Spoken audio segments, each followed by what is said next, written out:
स्थापना करने वाले प्रथम शासक बप्पा रावल, जिन्हें काल भोज के नाम से भी जाना जाता है। इन्होंने सिंधु नदी की पश्चिम की ओर से बढ़ते आक्रमणों को सदियों तक रोके रखा। इन्हीं के वंशज महाराणा कुंभा हुए, जिन्होंने अपने शासनकाल में 33 किलों का निर्माण करवाया, जिनमें विश्व प्रसिद्ध कुंभलगढ़ और चित्तौड़गढ़ का विजय स्तंभ मुख्य हैं। इसी राजवंश में एक और महाप्रतापी राजा राणा सांगा हुए, जिनका साम्राज्य अफगानिस्तान तक फैला था, जिनका जीवन चरित्र शौर्यपूर्ण गाथाओं, त्याग और बलिदान से भरा है। युद्ध के दौरान उनके शरीर पर 80 घाव लगे थे, जिनमें एक आंख, एक हाथ और एक पांव बुरी तरह से जख्मी होते हुए भी स्वाभिमान की रक्षा के लिए युद्ध में वे सदैव तत्पर रहे। पराक्रम और बलिदान की इस गाथा में एक नाम पन्नाधाय भी है, जो कि एक गुर्जर जाति की धाय मां थी, जिन्होंने अपने पुत्र चंदन का बलिदान देकर राणा उदय सिंह की रक्षा की, जिनके पुत्र महाराणा प्रताप हुए। महाराणा प्रताप का जन्म पाली जिले के अखेराज सोनगरा की पुत्री एवं महाराणा उदय सिंह की महारानी जयवंत कंवर की कोख से विक्रम संवत 1597 में अर्थात 9 मई 1540 को कुंभलगढ़ में हुआ। बाल्यकाल चित्तौड़गढ़ में गुजरा। करीब 17 वर्ष की आयु में ही प्रताप का विवाह अजबंदे कंवर के साथ हुआ। सन 1567 में अकबर ने जब चित्तौड़गढ़ पर आक्रमण किया तो मेवाड़ के प्रमुख सरदारों और सेना नायकों के आग्रह पर महाराणा उदय सिंह ने चित्तौड़गढ़ छोड़ दिया।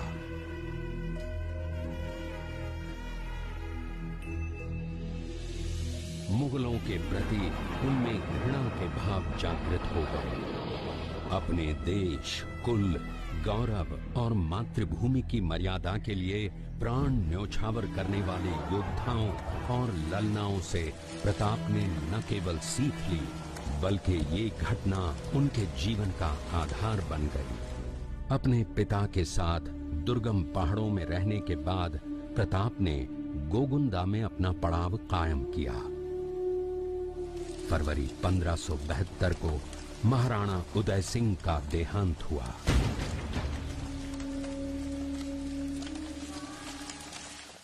प्रताप की ज्येष्ठता और योग्यता को ध्यान में रखते हुए सरदारों ने उनको राजगद्दी पर आसीन किया।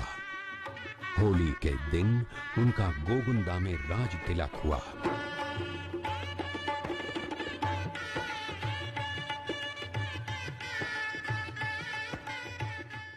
उस समय तक लगभग सभी राजाओं ने मुगल सम्राट अकबर की अधीनता स्वीकार कर ली थी।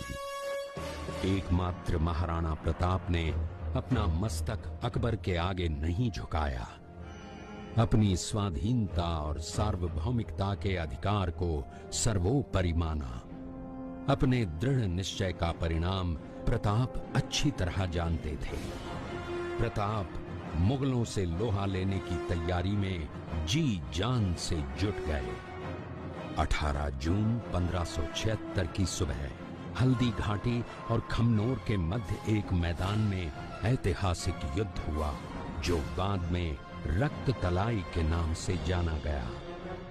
महाराणा प्रताप की सेना गोगुंदा से हल्दी घाटी पहुंची, जबकि सेनापति मानसिंह के नेतृत्व में मुगल सेना ने हल्दी घाटी के ठीक नीचे मैदान में अपना मोर्चा जमाया।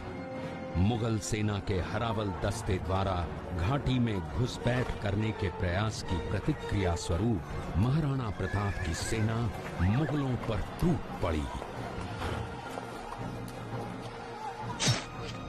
प्रताप के हरावल सैन्य दलों का नेतृत्व पठान हाकिम खां सूर कर रहे थे।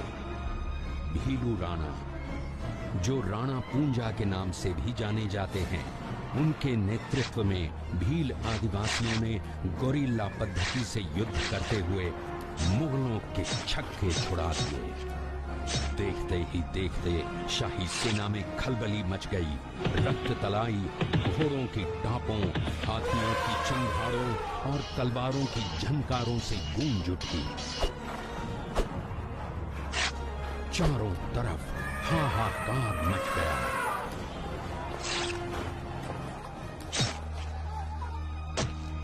युद्ध का घटनाक्रम अचानक उस समय बदल गया जब प्रताप ने अपने घोड़े चेतक को एड़ लगाकर मानसिंह के हाथी पर चढ़ा दिया और उस पर भाले से भरपूर वार किया। मानसिंह हौदे में दुबक गया। हाथी से उतरते समय चेतक की एक टांग कट गई। इस स्थिति को भांपकर महाराणा प्रताप के हमशक्ल सेनापति झालामान ने महाराणा प्रताप से आज्ञा लेकर उनका राजमुकुट धारण किया। मुगल सेना झालामान को महाराणा प्रताप समझकर उन पर टूट पड़ी। झालामान शहीद हो गए।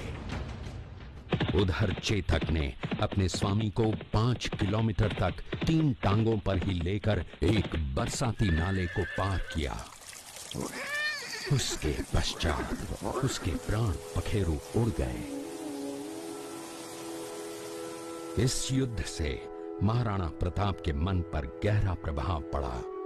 परिणाम स्वरूप उन्होंने मुगलों पर विजय प्राप्त करने तक राजसी ठाट बाट छोड़ने और पत्तों पर भोजन करने का प्रण लिया, जिसे उन्होंने जीवन भर निभाया।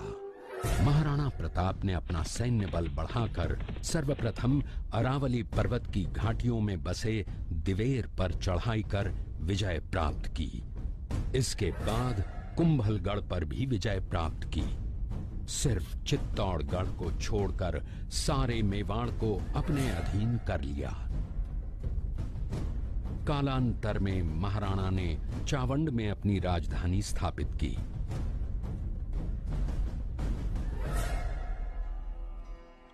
19 जनवरी 1597 को राणा प्रताप ने मात्र 57 वर्ष की आयु में इस संसार से प्रयाण किया।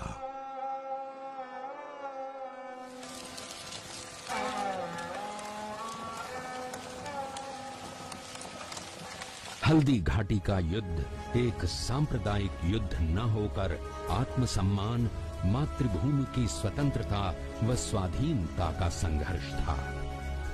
इसका प्रमाण ये है कि जहां पर अकबर की सेना के सेनापति जयपुर के राजा मानसिंह थे, वहीं पर महाराणा प्रताप की सेना के सेनापति काबुल के हाकिम खां सूर थे। महाराणा प्रताप स्वतंत्रता की वेदी पर एक ऐसा अंगारा था जो आत्मसम्मान व देश गौरव के लिए दिन रात जलता रहा, धधकता रहा और अंत में बुझकर भी उसने देश में ऐसा लौह भर दिया जिसकी प्रखर किरणों ने भारत माता को गुलामी की जंजीरों से मुक्त कराने के लिए सदा प्रेरित किया।